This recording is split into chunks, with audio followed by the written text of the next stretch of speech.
ఒక భారీ అంతర్జాతీయ కన్వెన్షన్ విజయవంతం కావాలంటే స్టేజ్ పై కనిపించే కార్యక్రమాల వెనుక ఎన్నో సాంకేతిక బృందాలు కృషి ఉంటుంది. ముఖ్యంగా ఆడియో అండ్ వీడియో మేనేజ్మెంట్ అనేది ఈవెంట్ కు వెన్నెముక లాంటిది. ఈ బాధ్యతలను సమర్థవంతంగా నిర్వహిస్తున్న TTA convention 2026 international vice president and board of director Shri Narasimha garu మనతో పాటు ఈ రోజు ఉన్నారు. వారికి స్వాగతం పలుకుతాం. Hello sir, welcome to Sakshi TV. అండి నమస్కారము. Yes sir. సో సార్, ముందుగా మొదలు పెట్టుకుంటే టీటీఏ కన్వెన్షన్ 2026 లో మీ బాధ్యతల గురించి మా ప్రేక్షకులకు వివరించగలరా? సాక్షి న్యూస్ చూస్తున్న వాళ్ళకి, అలాగే మీడియా వాళ్ళకి టీటీఏ తరఫున కృతజ్ఞతలండి. సో మీరు ఇందాక ఇంట్రొడ్యూస్ చేసినట్టు నేను TTA international vice president. So ఇందులో మేజర్‌గా టీటీఏ మెగా కన్వెన్షన్ ఈసారి షార్లెట్‌లో జరుగుతుంది. జూలై 17, 18, 19. సో దాంట్లో నా యొక్క responsibility as an being an executive committee member. నేను ఆడియో ఆడియో అండ్ వీడియోకి సంబంధించిన ఆపరేషన్స్ అన్నీ చూసుకుంటాను, ఇంక్లూడింగ్ లైటింగ్. సో దాని ఆపరేషన్స్‌కి ఏవేవి కావాలి రిక్వైర్మెంట్స్ దగ్గర నుంచి మిగతా కమిటీస్ అందరితో కోఆర్డినేట్ చేసి, అలాగే మా ఒక ఏవీ కమిటీతో రెగ్యులర్‌గా టచ్‌లో ఉండేసి, రెగ్యులర్ మీటింగ్స్ పెట్టుకొని, సో కావాల్సిన ఏర్పాట్లన్నీ చేస్తున్నామండి. సార్, మరి కన్వెన్షన్ లో ఆడియో అండ్ వీడియో ఆపరేషన్ ని నిర్వహించడం ఎంత పెద్ద సవాల్గా ఉంటుందండి? ఓహ్! డెఫినిట్‌గా అండి. అది అంత ఈజీ గాదు. ఎందుకనంటే ఏదైనా కన్వెన్షన్ ఏదైనా సక్సెస్ అవ్వాలి అంటే, నా వ్యూలో ఆడియో, వీడియో ఎంత ఇంపార్టెంటో అలాగే ఇంకా 2 కమిటీస్ ఉంటాయండి. కల్చరల్ కమిటీ గూడా అంత ఇంపార్టెంట్. అలాగే ఫుడ్. సో, ఈ 3 కమిటీస్ వచ్చిన ప్రేక్షకులకు గాని, వచ్చిన ఆడియన్స్‌కి క్లియర్‌గా, విజిబుల్‌గా కనిపిస్తా ఉంటాయి. సో, అందుకే ఓకే. ఏవి టీము చాలా కీ రోల్ ప్లే చేస్తుందనమాట. వాళ్ళకి హుహు. వచ్చినప్పటి నుండి వాళ్ళని ఎంటర్‌టైన్ చేసే దగ్గర నుండి మళ్ళీ మనము ఆడియో పర్స్‌పెక్టివ్‌లో ఆడియో జూసుకోవాలి. మళ్ళీ వీడియో జూసుకోవాలి. వాళ్ళందరికీ వచ్చిన వాళ్ళందరికీ విజిబుల్ ఉందా లేదా అని జూసుకోవాలి. హ్మ్. ఇదే కాకుండా లైటింగ్ లైటింగ్ డిఫరెంట్ యూనిక్‌గా ఉండేటట్టు చూసుకోవాలి. రెగ్యులర్‌గా ఏదో మామూలుగా లైటింగ్ పెట్టేసి ఏదో కన్వెన్షన్ కాన్సెప్ట్‌లు అలా చేసినట్టు కాకుండా ఈ 3 డేస్ మెగా కన్వెన్షన్ కాబట్టి దానికి తగ్గట్టు మేము భారీ ఎత్తున ప్లానింగ్ చేసి అది ఎగ్జిక్యూట్ చేయబోతున్నామండి. జూలై 17, 18, 19. మరి ఈ 3 రోజుల పాటు జరిగే ప్రోగ్రామ్స్ కోసం టెక్నికల్ ప్లానింగ్ ఎప్పుడు ప్రారంభించారు మీరు? ఇది ఆల్‌మోస్ట్ 1 ఇయర్ బ్యాక్ స్టార్ట్ అయిందండి. ఎప్పుడైతే మీ కన్వెన్షన్ ప్లాన్ చేసారో ఆల్‌మోస్ట్ 1 ఇయర్ బ్యాక్ మేము ఇన్ పర్సన్‌గా multiple times convention centre visit చేసాము. విజిట్ చేసి అక్కడున్న ఫెసిలిటీస్ ఏంటి? స్టేజ్ ఎంత డైమెన్షన్ ఎయ్యాలి? ఎక్కడ స్టేజ్ ఎయ్యాలి? ఒకవేళ మనము ఒక హాల్ డిసైడ్ అయిన తర్వాత దానికి కావాల్సిన ఎల్‌ఈడీ స్క్రీన్స్, అలాగే మాకు కావాల్సిన ఆడియో సిస్టమ్ గాని, అలాగే దానికి కావాల్సిన ఎక్స్‌పీరియన్స్ ఏవి వెండర్ ఎవరైతే బావుంటుంది అని జెప్పేసి ఇదంతా మా ప్లానింగ్‌లో చేసుకుంటూ వెళ్ళాము. ఆల్‌మోస్ట్ 1 ఇయర్ నుంచి మేము డిఫరెంట్ ఏవీ వెండర్స్‌ని ఇన్వైట్ చేసాం. ఆల్‌మోస్ట్ 6, 7 ఏవీ వెండర్స్ బిడ్ జేశారు. మళ్ళీ దాంట్లో షార్ట్ లిస్ట్ చేసి మళ్ళీ వాళ్ళని రిఫైన్ జేసేసి దాంట్లో best of the best AV వెండర్‌ని పిక్ జేసుకున్నాము బేస్డ్ ఆన్ పాస్ట్ ఎక్స్‌పీరియన్స్ అండి. సో, ఇదంతా ఈ ప్రాసెస్ అంతా జరగడానికి ఆల్‌మోస్ట్ 1 ఇయర్ పట్టిందండి. So thank you. అండ్ మరి main stage and forum sessions, cultural programmes వంటి అనేక ప్రోగ్రామ్స్ జరుగుతున్నాయి కదా సార్! వీటిని ఎలా సమన్వయం చేస్తున్నారు మీరు? ఆహ్, మే మెయిన్ ప్రోగ్రామ్స్ అన్నీ మేము ఎగ్జిబిట్ హాల్ ఏ అని ఉందండి. అది మెయిన్ అక్కడ మెయిన్ స్టేజ్ ఏస్తున్నాము. ఆ స్టేజ్ ఓకే. గూడా ఆల్‌మోస్ట్ 80/48 డైమెన్షన్స్‌తో ఇస్తున్నాం. 4 ఫీట్ హైట్ ఉంటుంది. సో, దాంట్లో అంటే హెచ్‌డీ ఎల్‌ఈడీ స్క్రీన్స్ ఉంటాయి అందులో. ఆ ఎల్‌ఈడీ స్క్రీన్స్ గూడా ఆల్‌మోస్ట్ ఒక 64 ఫీట్ విడ్త్ ఉండేసి 20 ప్లస్ ఫీట్ హైట్ ఉంటుంది. సో, దాంట్లో మనం ఇవన్నీ డిస్‌ప్లే చేసేసి ప్రతి ఒక్కరికి ఎన్నుకున్న వాళ్ళకి అందరికి గూడా కనిపియాలన్న ఉద్దేశ్యంతో మధ్యలో డిలే స్క్రీన్స్ 2 యాడ్ జేస్తున్నాము. అలాగే సైడ్‌కి of stage, on stage 2 IMAX పెద్ద పెద్ద స్క్రీన్స్ ఈసారి కంపేర్ టు అర్లియర్ మేము జేసిన కన్వెన్షన్స్‌తో కంపేర్ చేస్తే ఇది కొంచెం భారీ ఎత్తున చేస్తున్నాము. సో, ఇక్కడంతా ఇది ఒక ఏర్పాట్లు జరుగుతున్నాయి. మెయిన్ ఈవెంట్స్ అంతా జరిగే ప్రోగ్రామ్స్‌కి.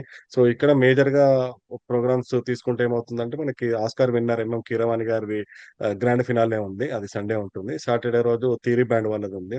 అలాగే ఫ్రైడే రోజు ఆరెంజ్ స్ట్రీట్ ఉంది. అలాగే తెలంగాణ ఫోక్ సింగర్స్ వస్తున్నారు. అది ఒక ప్రోగ్రామ్ ఉంది. సో, అలాగే ఫ్రైడే టీటీఏ అవార్డ్స్ ప్రోగ్రామ్ ఒకటి జరుగుతుంది. ఇలా మల్టిపుల్ ప్రోగ్రామ్స్ ఉన్నాయి. ఈ మెయిన్ స్టేజ్ మీద జరిగే పరంపర ఉంది.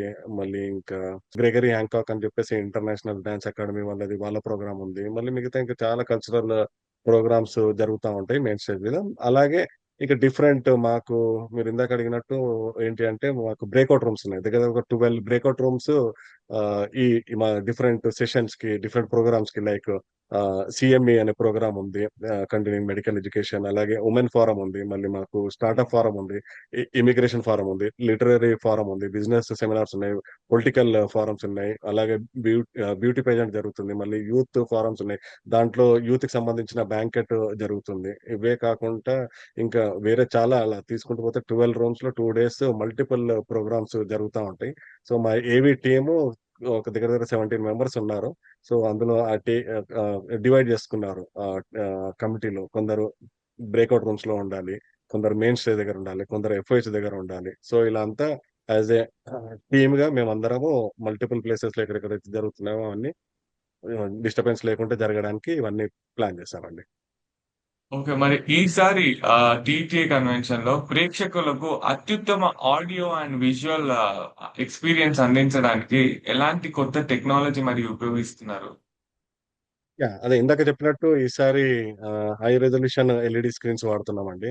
అలాగే ఓకే. మళ్ళీ మళ్ళీ మీరు స్టేజ్ మీద చూస్తే గూడా మాడ్యులర్ ఎల్ఈడీ స్క్రీన్స్ గూడా యాడ్ అవుతున్నాయి. ఎఫ్ఓహెచ్ దగ్గర తీసుకుంటే మళ్ళీ మేము సర్క్యులర్ స్క్రీన్ గూడా ఈసారి కొత్తగా మేము ఇంట్రొడ్యూస్ చేసి యాడ్ చేసాము. అలాగే ఇందాక చెప్పినట్టు ఐమాక్స్ స్క్రీన్స్ దాని సైజెస్ గూడా ఈసారి బాగా పెంచాము. డిలే స్క్రీన్స్ గూడా ఇంతకుముందు జస్ట్ ఏదో 10/20 పెట్టేసి జనాలకు కనిపించేటట్టు ఉండే. బట్ ఈసారి ఏందంటే ఆ డిలే స్క్రీన్స్‌లో గూడా హ్మ్. స్పాన్సరర్స్, డోనార్స్ ఇన్ఫర్మేషన్ గూడా వచ్చేటట్టు అది గూడా ప్లాన్ చేశా. ఇవే కాకుండా ఎవరైతే ఈ కన్వెన్షన్‌కి వస్తారో వాళ్ళు ఎంట్రన్స్ దగ్గర నుంచి మెయిన్ హాల్‌లోకి ఎంటర్ అయ్యేంత వరకు ఆల్‌మోస్ట్ ఒక 26 ఎల్‌ఈడీ స్క్రీన్స్ పెడుతున్నాము స్టాండీస్. సో, దాంట్లో ఈ డోనార్స్‌కి సంబంధించిన వాళ్ళు, స్పాన్సర్‌కి సంబంధించిన వాళ్ళు, కమిటీస్ ఇంకా ఇంపార్టెంట్ ప్రోగ్రామ్స్‌కి సంబంధించిన ఇన్ఫర్మేషన్, వెండర్స్‌కి సంబంధించిన ఇదంతా ఆ 26 స్క్రీన్స్‌లో కంటిన్యూయస్‌గా ప్లే అవుతా ఉంటుంది. సో, ఎవరైతే ఎంట్రన్స్ నుంచి లోపలికొస్తున్నారో వాళ్ళకి సంబంధించిన ఇన్ఫర్మేషన్ అంతా కూడా మల్టిపుల్ స్క్రీన్స్‌లో చూసి వాళ్ళు కూడా ఎంజాయ్ చేయాలి అని చెప్పేసి ఆ ఉద్దేశ్యంతో ఇవన్నీ అరేంజ్ చేశామండి ఈసారి ఎక్స్‌క్లూజివ్‌గా. ఇంకా మరి ఇంత భారీగా నిర్వహిస్తున్న కన్వెన్షన్‌లో జాగ్రత్తల గురించి మాట్లాడుకుంటే సార్, ఇప్పుడు యూజువల్‌గా స్ట్రీమింగ్, లైటింగ్ వంటి అంశాల్లో ప్రత్యేకంగా తీసుకుంటున్న జాగ్రత్తలేంటి? సౌండ్ క్వాలిటీ గావచ్చు, ఎల్ఈడీ స్క్రీన్స్ గురించి. డెఫినిట్‌గా అండి. సో, దానికోసం ఏంటంటే ఆల్రెడీ మేము బ్యాకప్ ప్లాన్స్ ఎలాగో ప్లాన్ చేసాము. సో, బ్యాకప్ కంప్యూటర్స్ ఉన్నాయి. అలాగే మాకు కన్సోల్స్ హ్మ్. ఏవైతే కావాలో కన్సోల్స్ కూడా అడిషనల్‌గా పెట్టుకున్నాము. మళ్ళీ లైవ్ స్ట్రీమ్‌కొచ్చేటప్పటికి మేము ఆల్రెడీ వైడ్ ఇంటర్నెట్ అక్కడి నుంచి తీసుకుంటున్నాము. అలాగే మళ్ళీ ఇన్‌కేస్ ఏమైనా ఇష్యూస్ వస్తే అది ఎలా రిజాల్వ్ చేయాలన్న ఉద్దేశ్యంతో మళ్ళీ కొన్ని డాంగ్లర్స్ గూడా బ్యాకప్‌గా పెట్టుకున్నాము. సో, కంటిన్యూయస్‌గా లైవ్ స్ట్రీమ్ ఇస్తా ఉంటాము. దాంతో పాటు ఈ ప్రోగ్రామ్స్‌కి సంబంధించినయి ఏవైతే ఉన్నాయో ఫర్ ఎగ్జాంపుల్ ఇప్పుడు మేము ఏవైతే 3 డేస్ ప్లాన్ చేసామో ప్రోగ్రామ్స్ దానికి డిజిటల్ కంటెంట్ గాని, ఆ విజువల్స్ గాని అవన్నీ గూడా మల్టిపుల్ లొకేషన్స్‌లో పెట్టుకున్నాము. డ్రైవ్స్‌లలో పెట్టుకున్నాము. మళ్ళీ అలాగే ల్యాప్‌టాప్‌లో పెట్టుకున్నాము. పెన్ డ్రైవ్స్‌లో ప్రతి దానికి మేము బ్యాకప్ ప్లాన్ చేసుకొని స్మూత్‌గా జరగడానికి ఎక్కడెక్కడైతే చేయాలో ఎల్ఈడీ స్క్రీన్స్ దగ్గర నుంచి ఆడియో పర్స్పెక్టివ్ గాని, కన్సోల్స్ పర్స్పెక్టివ్ గాని, ఇంటర్నెట్ పర్స్పెక్టివ్ గాని ఇవన్నీ ఆల్రెడీ బ్యాకప్ ప్లాన్ చేసాము. అలాగే ఫ్రైడే రోజు మేము మళ్ళీ ఒక ఆహ్, ఈ ఈ ఈ సాటర్‌డే ఇప్పుడొచ్చే సాటర్‌డే, సండే గూడా మళ్ళీ ఒక డ్రై రన్ చేస్తున్నాము. మామూలు చిన్న చిన్న స్క్రీన్స్‌లో. సేమ్ అదే మళ్ళా మేము మెయిన్ స్టేజ్ మీద ఫ్రైడే రోజు అంతా సెటప్ అయిన తర్వాత మళ్ళీ అక్కడ కూడా ఒక డ్రై రన్ చేసేసి we wanted to ensure everything is స్మూత్‌గా పోవడానికి కావాల్సిన ఏర్పాట్లన్నీ చేసుకుంటున్నామండి. ఓకే. ముఖ్యంగా విదేశాల నుంచి వచ్చే ప్రముఖ అతిథులు గాని, కళాకారులకు టెక్నికల్ అవసరాలకు ఎలా ప్లాన్ చేస్తున్నారు మరి?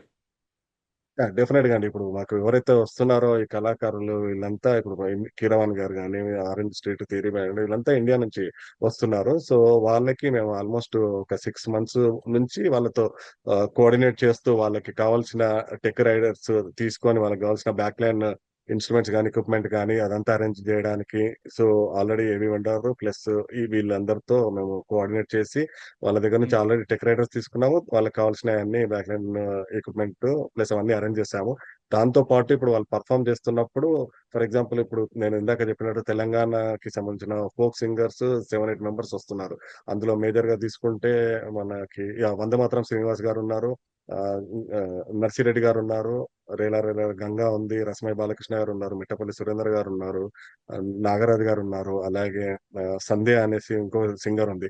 సో, వీళ్ళందరూ అక్కడ ఇండియా నుంచి వస్తున్నారు. సో, వాళ్ళ దగ్గర నుంచి నాకు కావాల్సిన ట్రాక్స్ అవన్నీ తీసుకొని, మళ్ళీ వాళ్ళకి లైవ్ పెర్ఫార్మ్ చేస్తున్నప్పుడు వాళ్ళకి ఇక్కడ ఒక ఆడియో ఇంజినీర్‌ని అరేంజ్ చేసి, సో, వ ఎలా చేయాలని చెప్పేసి అది ప్రాక్టీస్ చేస్తూ, అలాగే మళ్ళీ వీళ్ళిక్కడికొచ్చిన తర్వాత మళ్ళీ రిహార్సల్ చేసుకోవడానికి వన్ ఆఫ్ ద బ్రేక్‌ఔట్ రూమ్‌లో మళ్ళీ ఈ ఏవీ ఎక్విప్‌మెంట్ అంతా సెటప్ జేసి ఇస్తున్నాం. సో, దట్ వే వాళ్ళిక్కడొచ్చిన తర్వాత గూడా వాళ్ళు ప్రాక్టీస్ చేసుకొని పెర్ఫార్మ్ జేయడానికి, సో, విదేశాల నుంచి ఎవరైతే కళాకారులు వస్తున్నారో వాళ్ళకి ఆల్‌మోస్ట్ 6 మంత్స్ నుంచి మేము టచ్‌లో ఉండి, వాళ్ళకి కావాల్సిన ఏర్పాట్లన్నీ చేస్తున్నామండి. ఓకే. ఆడియో, వీడియో ఒక కన్వెన్షన్‌కి చాలా పెద్ద ముఖ్యమైన పాత్ర పోషిస్తది. సో, ఈ టెక్నికల్ టీమ్‌లో ఎంతమందుంటారు సార్? ఈ టీమ్‌లో మేజర్‌గా ఇప్పుడు ఏవీ టీమ్ గురించి మాట్లాడితే మాకు 15-17 మెంబర్స్ ఉన్నారండి. సో, అందులో యాహ్! ఎలా డివైడ్ అయిపోయారంటే టీమ్‌లో చైరుంటారు, మళ్ళీ కోచర్స్ ఉన్నారు, అలాగే మెంబర్స్ ఉంటారు. సో, హ్మ్. మేము అలా మెంబర్స్ అంతా డివైడ్ ఎలా చేసామనంటే బ్రేక్‌ఔట్ రూమ్స్‌లో కొందరు చూసుకునేటట్టు, కొందరు ఎఫ్ఓహెచ్ దగ్గర కొందరు ఉండేటట్టు, అలాగే మెయిన్ స్టేజ్ దగ్గర 1 ఆర్ 2 పీపుల్ ఉండేటట్టు, అలాగే మళ్ళీ ఓకే. మీకు మీడియా వాళ్ళొచ్చే వాళ్ళందరికీ మేము లైవ్ స్ట్రీమ్ ఇవ్వాలి. సో, దానికి ఒక పర్సన్‌ని డెడికేటెడ్‌గా పెట్టాము. సో, ఇలా హ్మ్. మల్టిపుల్ ప్లేసెస్‌లో ఈ టీమ్ ఎవరైతే మాకు 15-17 మెంబర్స్ ఉన్నారో వాళ్ళందరిని డివైడ్ చేసేసుకొని ఎవరికి టాస్క్ వాళ్ళకిచ్చాము. సో దట్ వాళ్ళు ఓన్ చేసుకొని వాళ్ళు రెస్పాన్సిబుల్‌గా ఫీల్ అయ్యేసి వాళ్ళ యొక్క టాస్క్స్ అన్నీ వర్క్ వర్క్ చేస్తున్నారండి. సో దట్ ఎక్కడ గూడా ఏ ప్రాబ్లమ్ రాకుండా ఉండాలి అని చెప్పేసి ఏవీ కమిటీ ఓకే. అలా వర్క్ చేస్తాం. మరి అలాగే టెక్నికల్ టీమ్‌తో పాటు వాలంటీర్స్ పాత్ర ఎంత ముఖ్యమైందంటారు? 40 ప్లస్ కమిటీస్ ఉన్నాయి. సో, ప్రతి కమిటీలో లైక్ కో చైరు మెంబర్స్ అలా ఉన్నారు. సో, ఓవరాల్‌గా మీరు వాలంటీర్‌ని తీసుకుంటే దగ్గర దగ్గర ఒక 350-400 వాలంటీర్స్ ఉన్నారు. ప్రతి కమిటీలో మళ్ళీ అడిషనల్‌గా ఏదైనా కమిటీకి ఏదైనా సపోర్ట్ కావాలంటే అడిషనల్ వాలంటీరింగ్ కమిటీ ఉంది. దాంట్లో వాలంటీర్స్ ఉంటారు. మిగతా కమిటీస్ అంతా అందులో పిక్ చేసుకొని వాళ్ళ యొక్క ఏమన్నా అవసరాలు పడితే వాళ్ళని గూడా యూజ్ చేసుకొని అందరూ యాస్ ఎ టీమ్‌గా ప్రతి కమిటీ ఇంకో కమిటీతో హ్యాండ్ ఇన్ హ్యాండ్ అలా వర్క్ చేసుకుంటూ ముందుకు సాగుతా ఉన్నారండి. మరి ఇంత పెద్ద కన్వెన్షన్ ఏర్పడుతున్నప్పుడు ఏదైనా టెక్నికల్ ఇష్యూ వచ్చినప్పుడు వెంటనే పరిష్కరించేందుకు బ్యాకప్ సిస్టమ్స్ లాంటివి ఏమైనా సిద్ధంగా ఉన్నాయా సార్? డెఫినెట్‌గా. ఇందాక చెప్పినట్టు మీకు ప్రతిదానికి మాకు ఆడియోకి సంబంధించిన కన్సోల్స్ గానీ, లైటింగ్‌కి సంబంధించింది అది బ్యాకప్ ఉంది మాకు. ఎల్‌ఈడీ స్క్రీన్స్‌కి గూడా బ్యాకప్ ప్లాన్ చేస్తాము. ఇంటర్నెట్‌కి హ్మ్. బ్యాకప్ ప్లాన్ చేస్తాము. మేము అక్కడ ప్లే చేసే కంటెంట్ కల్చరల్ ప్రోగ్రామ్స్‌కి సంబంధించిన కంటెంట్ గానీ, ఆ వీడియోస్ గానీ దానికి బ్యాకప్ ప్లాన్ చేస్తాము. ఇలా ప్రతి సెగ్మెంట్‌కి already we have taken care అండి. సో, జస్ట్ ఇన్ కేస్ ఏమైనా గ్లిచెస్ వస్తే ఇమ్మీడియేట్‌గా ఎలా రిజాల్వ్ చేయాలి, ఏం చేయాలనేది అది ప్లాన్ చేస్తాము. అలాగే మెయిన్ హాల్‌లో మనకి ఇలా ఆడియో ప్రాబ్లమ్ ఏమో రాకుండా ఉండడానికి, అలాగే వీడియో పర్స్పెక్టివ్‌లో తీసుకుంటే జస్ట్ ముందున్న వాళ్ళు చూస్తా ఉంటారు గదా! వాళ్ళకి కాకుండా ఎనకున్న వాళ్ళకి గూడా కనిపించేటట్టని ఇందాక చెప్పినట్టు మీకు 2 డిలే స్క్రీన్స్ లాస్ట్ వరకు గూడా యాడ్ చేసాము. అలాగే ఆడియో గూడా ముందే కాకుండా లాస్ట్ వరకు మేము ఆడియోకి సంబంధించిన ఎక్విప్‌మెంట్ అంతా యాడ్ చేస్తూ ప్రతి ఒక్కరికి ముందున్న వాళ్ళకి, బ్యాక్ ఉన్న వాళ్ళకి ఏం డిఫరెన్స్ లేకుండా ఉండాలన్న ఉద్దేశంతో ఇవన్నీ ప్లాన్ చేస్తున్నాం. సో, ఇవి ఎక్కడికైతే ప్లాన్ చేస్తున్నాం ప్రతి దానికి మేము బ్యాకప్ ఆల్రెడీ ప్లాన్ చేసామండి. Nice sir. మరి ప్రపంచవ్యాప్తంగా ఉన్న తెలుగు ప్రేక్షకులకు ఇలా ఈ కార్యక్రమాన్ని చేరవేయడానికి ఎలాంటి ఏర్పాట్లు చేస్తున్నారు? మార్కెటింగ్ మాకు పీఆర్ టీమ్ ఉంది. అలాగే సోషల్ మీడియా టీమ్ ఉంది.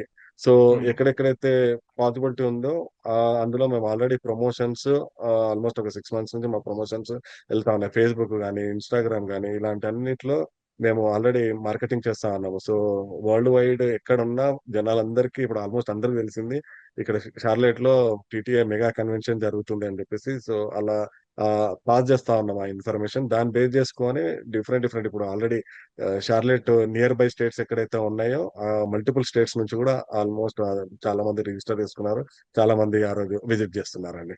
లైవ్ స్ట్రీమింగ్ అనేది చాలా ముఖ్యమైనది కదా! మరి ఇది తెలుగు ప్రేక్షకులకు ఈ కార్యక్రమాన్ని చేరవేయడానికి ఎలాంటి ఏర్పాట్లు చేస్తున్నారు? లైవ్ స్ట్రీమింగ్ ప్లాన్ చేసామండి. అక్కడ వెన్యూ దగ్గర నుంచి. అలాగే మీకు మల్టిపుల్ స్క్రీన్స్ చెప్పినట్టు ఇందాక మల్టిపుల్ స్క్రీన్స్‌లో ఇది ప్రోగ్రామ్ వస్తా ఉంటుంది. అక్కడ మార్నింగ్ నుంచి ఈవినింగ్ వరకు బ్యాంకెట్ నైట్ ఉంటుంది. అలాగే సాటర్‌డే మార్నింగ్ నుంచి ఈవినింగ్ వరకు ఉంటుంది. సండే గూడా మార్నింగ్ నుంచి ఈవినింగ్ వరకి different different cultural programmes plan చేస్తాము. అందులో మేజర్‌గా తీసుకుంటే మనకి సండే రోజు శ్రీనివాస కళ్యాణం ఉంది. అలాగే TTA matrimony meet and greet ఉంది. మళ్ళీ ఇండియా నుంచి వచ్చిన సెలబ్రిటీస్‌తో మీట్ అండ్ గ్రీట్ ప్రోగ్రామ్ ఉంది. అందులో మేజర్‌గా మనకి వీళ్ళు నవీన్ పోలిశెట్టి గారొస్తున్నారు. మళ్ళీ మీనాక్షి చౌదరి గారొస్తున్నారు.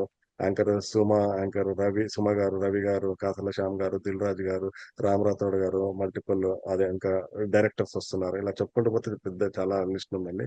సో, వాళ్ళందరిని కలుసుకునే ఆపర్చునిటీ ఉంటుందండి వాళ్ళందరికీ. మరి ప్రేక్షకులకు ఈసారి చూడబోయే విజువల్ ఎక్స్‌పీరియన్స్‌లో ప్రత్యేక ఆకర్షణలేంటండి? టెక్నికల్ పర్స్పెక్టివ్ చూస్తే ఈసారి లైటింగ్ నెక్స్ట్ లెవెల్‌లో ఉందండి. ఎప్పుడు యూజ్ చేసే లైటింగ్ కాకుండా ఈసారి నెక్స్ట్ లెవెల్ యూజ్ చేస్తున్నాము. అలాగే మళ్ళీ కెమెరాస్ గూడా లాస్ట్ టైమ్ మేము ఆల్‌మోస్ట్ 2 కెమెరాస్ వాడినట్టున్నాము. ఈసారి దాన్ని ఆల్‌మోస్ట్ డబుల్ చేసాము. 4 కెమెరాస్ హై ఎండ్ కెమెరాస్ వాడుతున్నాము. సో, హ్మ్. అలాగే మల్టిపుల్ స్క్రీన్స్ వాడుతున్నాము. 26 ఎల్‌ఈడీ స్క్రీన్స్ ఉన్నాయి. వీటితో పాటు ఇంకా అక్కడ జరిగే ప్రోగ్రామ్స్ ఏవైతే ఉన్నాయో అవన్నీ బాగా జరిగేటట్టు చూస్తున్నామండి. అయితే సార్ మరి ఇంత పెద్ద ఈవెంట్ విజయవంతం కావాలంటే ఆర్గనైజేషన్ కమిటీ మరియు టెక్నికల్ టీమ్ మధ్య కోఆర్డినేషన్ ఎంత ముఖ్యమైందంటారు? డెఫినిట్‌గా అండి. హ్యాండ్ ఇన్ హ్యాండ్ వర్క్ చేయాల్సిందే. సో, దానికి ముందుగా మా టీటీఏ యొక్క లీడర్‌షిప్‌కి కృతజ్ఞతలు తెలియజేయాలి. ఎందుకంటే ఈ యొక్క ప్లాట్‌ఫార్మ్ క్రియేట్ చేసిన మా పైల మల్లారెడ్డి గారికి, అలాగే మా advisory council chair Vijayapal Reddy గారికి, advisory council co chair Mohan Reddy Patlola గారికి, advisory council members Bharat Reddy గారికి, అలాగే వంశీ గారికి, ప్రెసిడెంట్ నవీన్ మల్లిపెద్ది గారికి, మన కన్వీనర్ ప్రవీణ్ చింత గారు వీళ్ళందరూ మాకు ఎంత సపోర్ట్ ఇస్తున్నారంటే ప్రతి ప్రోగ్రామ్‌లో, ప్రతి కమిటీలో వాళ్ళు ఇన్వాల్వ్ అయ్యేసి కావాల్సిన ఇన్‌పుట్స్ ఇస్తూ మొత్తము అన్ని ఆర్గనైజింగ్ కమిటీస్‌తో క్లోజ్‌గా హ్యాండ్ ఇన్ హ్యాండ్ వర్క్ చేసుకుంటూ ముందుకు సాగుతా ఉన్నారు. సో, అందులో మేజర్‌గా నేను చెప్పినట్టు మా కమిటీ వచ్చేటప్పటికి కల్చరల్ టీము, అలాగే మా బ్యాంకెట్ కమిటీతో మళ్ళీ మా ప్రోగ్రామ్స్ అండ్ ఈవెంట్స్ ఇలా ఒక 5, 6 కమిటీస్ ఉన్నాయి. వాళ్ళతో మేము హ్యాండ్ ఇన్ హ్యాండ్ వర్క్ చేయాలి. దెన్ ఓన్లీ మన convention is going to be grand success అండి. సో, అలా కలిసికట్టుగా పనిచేస్తా ఉన్నాం. మరి ఈ బాధ్యత మీకు ఏదైతే నిర్వహిస్తున్నారో, మరి ఈ నిర్వహించడం ద్వారా మీకు వచ్చిన అనుభవం గురించి చెప్పండి? న్యూ జెర్సీ కన్వెన్షన్‌లో పార్టిసిపేట్ చేశాను. మళ్ళీ సియాటిల్‌లో జరిగిన కన్వెన్షన్‌లో ఐ వాస్ ఒక contributor with respect to this AVI కమిటీకి. ఇక్కడ గూడా నా ఒక ఎక్స్‌పీరియన్స్ అది జూసేసి ఇక్కడ గూడా షార్లెట్‌కి నాకు ఆ ఒక రెస్పాన్సిబిలిటీస్ అప్పజెప్పారు. సో, డెఫినిట్‌గా ప్రతి కన్వెన్షన్‌లో ఒకటి కొత్తది నేర్చుకుంటా ఉన్నాను. సో, అలా ఏవైతే మేము ప్రీవియస్ కన్వెన్షన్‌లో ఏదన్నా మిస్టేక్స్ జరిగింటే ఈ కన్వెన్షన్‌లో అలా జరగకుండా ఉండడానికి అక్కడి యొక్క నా ఎక్స్‌పీరియన్స్ ఇక్కడ చాలా ఉపయోగపడుతుందండి. మరి టీటీఏ కన్వెన్షన్‌లో అనేక ప్రత్యేకమైన ప్రోగ్రామ్స్ ఏర్పరుస్తున్నారు గదా సార్! మరి మీకు నచ్చిన, మీరు ఎదురు చూస్తున్న ప్రోగ్రామ్ అంటూ ఏది ఈ కన్వెన్షన్‌లో? ఈ కన్వెన్షన్‌లో మాదొక సిగ్నేచర్ ప్రోగ్రామ్ ఉంటుందండి. స్వాగత గీతం అని జెప్పేసి. ఆ స్వాగత గీతము లైక్ మోర్ థాన్ 150 మెంబర్స్ అలా kids plus women and men వాళ్ళు పార్టిసిపేట్ జేసి పెర్ఫార్మ్ జేస్తా ఉంటారు. దాంట్లో డిఫరెంట్ సెగ్మెంట్స్ ఉంటాయి. ఆల్‌మోస్ట్ లైక్ 7 సెగ్మెంట్స్ ఉన్నాయి. సో, అది ఈ యొక్క కన్వెన్షన్‌కి one of the highlight programme అవుతుంది. అలాగే ఇందాక జెప్పినట్టు మీకు గ్రెగరీ హ్యాంకాక్ డాన్స్ థియేటర్ వాళ్ళు ఒక ప్రోగ్రామ్ పెర్ఫార్మ్ జేస్తున్నారు. అది గూడా అసలు చాలా చాలా బావుంటుంది ఆ ప్రోగ్రామ్. అది గూడా ఈగర్‌గా వెయిట్ జేస్తా ఉన్నాము. ఎలా జరుగుతుంది ఏందని జెప్పేసి. ఇందులో భాగంగా మళ్ళా శ్రీనివాస కళ్యాణము ఓ ఒక ఒక ఒక ప్రోగ్రామ్ ఉంది. మళ్ళీ టీటీఏ మ్యాట్రిమోనీ ఉంది. ఇలా ఒక్కొక్క ప్రోగ్రామ్ తీసుకుంటా ఉంటే చాలా ఉన్నాయి. అందులో మళ్ళా పరంపర ఒక ప్రోగ్రామ్ ఉంది. ఇవే హ్మ్. కాకుండా 3 డేస్‌కి 3 బ్యాండ్స్ ఆర్గనైజ్ జేస్తున్నాము. అందులో మేజర్‌గా ఫ్రైడే రోజు ఆరెంజ్ స్ట్రీట్ ఉంటుంది. సాటర్‌డే రోజు థియరీ బ్యాండ్ ఉంటుంది. సండే రోజు ఆస్కార్ విన్నర్ కీరవాణి గారిదుంటుంది. సో, ఇలా మీరు ఏ రోజు గూడా ఇది ఓకే. ఈరోజు ఏమి లేదులే ప్రోగ్రామ్ అనడానికి లేదు. ఎవ్రీ డే మీకు మోర్ థాన్ 1 ప్రోగ్రామ్ మీరసలింక మీకక్కడి నుంచి లేసి మీరు బయటికి బ్రేక్ తీసుకుందామన్నా బ్రేక్ ఇచ్చే ఛాన్స్ గూడా ఇవ్వట్లేదు. అలా ఒక ప్రోగ్రామ్ తర్వాత ఒక ప్రోగ్రామ్ తర్వాత ఒకటి. సో, మొత్తము అసలెలా ప్లాన్ చేసాము అనంటే you will definitely like each and every programme. అన్ని క్వాలిటీ ప్రోగ్రామ్స్ ప్లాన్ చేశాను. ఈ 3 డేస్. ఈ బాధ్యతను మీరు నిర్వహిస్తున్నందుకు ఎలా ఫీల్ అవుతున్నారు? ఇంత పెద్ద రెస్పాన్సిబిలిటీ నాకు అప్పజెప్పినందుకు టీటీఏ లీడర్‌షిప్‌కి, అలాగే మా ఎగ్జిక్యూటివ్ కమిటీకి, బోర్డ్ ఆఫ్ డైరెక్టర్స్‌కి, మిగతా ఆర్‌వీపీస్‌కి, ఆర్‌సీస్‌కి వీళ్ళందరికీ పేరు పేరున కృతజ్ఞతలు తెలియజేస్తున్నాను. ఎందుకు అంటే ఇదంత ఈజీ జాబ్ కాదు. So, we need to work with multiple committees, multiple పీపుల్‌తో వర్క్ చేయాలి. లీడర్‌షిప్‌తో వర్క్ చేయాలి. అలాగే మల్టిపుల్ వెండర్స్‌తో వర్క్ చేస్తుండాలి. మళ్ళీ అలాగే మిగతా ఇందాక చెప్పినట్టు ఇండియా నుంచున్న ఎవరైతే కళాకారులు ఉన్నారో వాళ్ళతో కొలాబరేట్‌గా పనిచేస్తూ ఉండాలి. సో, ఇలా ఈ ఈ రెస్పాన్సిబిలిటీ తీసుకోవడం వల్ల నాకు at least I got an opportunity to interact with different type of people. So, అది డెఫినిట్‌గా అది ఎంజాయ్ చేస్తున్నానండి నేను. ఓకే. మరి థాంక్ యూ. బట్ చివరిగా ఒక ప్రశ్న సార్. చివరిగా మీరు ప్రపంచవ్యాప్తంగా ఉన్న తెలుగు కుటుంబాలకు టీటీఏ కన్వెన్షన్ ఈ 2026 తరపున మీ ఆహ్వానం ఎలా ఉండబోతుంది? ఏంటది? డెఫినెట్‌గా అండి. టీటీఏ తరఫున నేను ప్రతి ఒక్కరికి ఎక్కడెక్కడైతే వరల్డ్ వైడ్ మన తెలుగు వాళ్ళున్నారో వాళ్ళందరికీ ఈ యొక్క వేదిక తరఫు నుంచి నేను విజ్ఞప్తి చేసేదేంటంటే, ఈ ప్రోగ్రాము మీరు ఫిజికల్‌గా ఇక్కడొచ్చి అటెండ్ అవ్వాల్సిందిగా కోరుతున్నాను. ఇన్‌కేస్ ఒకవేళ పాసిబుల్ కాకపోయినా లైవ్ స్ట్రీమ్ ఇస్తాం కాబట్టి డిఫరెంట్ కంట్రీస్‌లో ఉన్నవాళ్ళు, డిఫరెంట్ స్టేట్స్‌లో ఉన్నవాళ్ళు ఎక్కడన్నా ఈ యొక్క కన్వెన్షన్‌ని ఇన్ పర్సన్ వచ్చి విజిట్ చేసి గ్రాండ్ సక్సెస్ చేయాల్సిందిగా కోరుతున్నానండి. Lovely sir. Sir so before closing మీరింత మాట్లాడుతున్నందుకు ఒక చిన్న ర్యాపిడ్ ఫైర్ అనే ఒక రౌండ్ పెట్టాము. సో, ఇది మీరు సింపుల్‌గా వన్ వర్డ్ ఆన్సర్ చేయొచ్చు. ఓకేనా సార్? షూర్. డెఫినెట్‌గా. So, let's start. First one. ఒక మాటలో టీటీఏ కన్వెన్షన్ 2026. అద్భుతం, మహా అద్భుతం. మరి ఆడియో లేదా వీడియో ఏది ఎక్కువగా ఛాలెంజింగ్ ఉంటుంది? 2 ఇంపార్టెంట్ అండి. ఒక మనిషికి 2 కళ్ళు ఎలా ఇంపార్టెంటో, ఈ ఆడియో అండ్ వీడియో ఈ కన్వెన్షన్‌కి చాలా చాలా ఇంపార్టెంట్. అందులో ఏదొక్కటి ఫెయిల్ అయినా it doesn't going to work out. So, me team యొక్క బిగ్గెస్ట్ స్ట్రెంగ్త్ ఏంటది? టీమ్ వర్క్ అండ్ కమిట్మెంట్ అండి. ఓకే. మరి ఈ కన్వెన్షన్‌లో మీరు ఎక్కువగా ఎదురు చూస్తున్న కార్యక్రమం ఏది? ఇందాక చెప్పాను కదా! ఒక్క ప్రోగ్రామ్ కాదండి. మల్టిపుల్ ప్రోగ్రామ్స్ ఆ! ఉన్నాయి. అందులో మేజర్‌గా స్వాగత గీతం ఒకటి, గ్రెగరీ యాంకాకు అనేది ఒక ప్రోగ్రాము కోసము నేను ఎదురు చూస్తున్నాను. అలాగే తెలంగాణ ఫోక్ సింగర్స్‌కి సంబంధించి బ్యాంకెట్ నైట్ ఒక ప్రోగ్రామ్ ఉంది. దాని గురించి చూస్తున్నాను. సో, ఇంకా పరంపర వాళ్ళది ఉంది. ఇలా చాలా ఉన్నాయి ప్రోగ్రామ్స్. సో, ఒక్కటి అనంటే నేను చెప్పలేనండి. ఆబ్వియస్‌గా మల్టిపుల్ ప్రోగ్రామ్స్ ఉన్నాయి. డెఫినిట్‌గా ఓకే. అవన్నీ నెక్స్ట్ లెవెల్ ప్రోగ్రామ్స్ అవన్నీ. ఓకే. మరి లాస్ట్ వన్ ప్రేక్షకులకు మీ సందేశం. ఇంత పెద్ద కన్వెన్షన్‌ని మీరు ఎవరు గూడా మిస్ అవ్వకుండా ఇన్ పర్సన్ వచ్చేసి అక్కడ మాతో పాటు మీరందరూ గూడా ఎంజాయ్ జేసి TTA mega convention grand success చేయాల్సిందిగా కోరుతున్నామండి. Thank you so much Narasimha garu. TTA convention 2026 విజయవంతంగా నిర్వహించేందుకు మీరు, మీ టెక్నికల్ టీమ్ మీరు చేస్తున్న కృషి నిజంగా అభినందనీయం. మీకు మరియు మొత్తం టీటీఏ బృందానికి మా తరపున శుభాకాంక్షలు. టీటీఏ కన్వెన్షన్ 2026 విశేషాలతో మరిన్ని ప్రత్యేక కార్యక్రమాలతో మళ్ళీ కలుద్దామండి. నమస్తే. థాంక్ యూ అండి. నమస్తే అండి.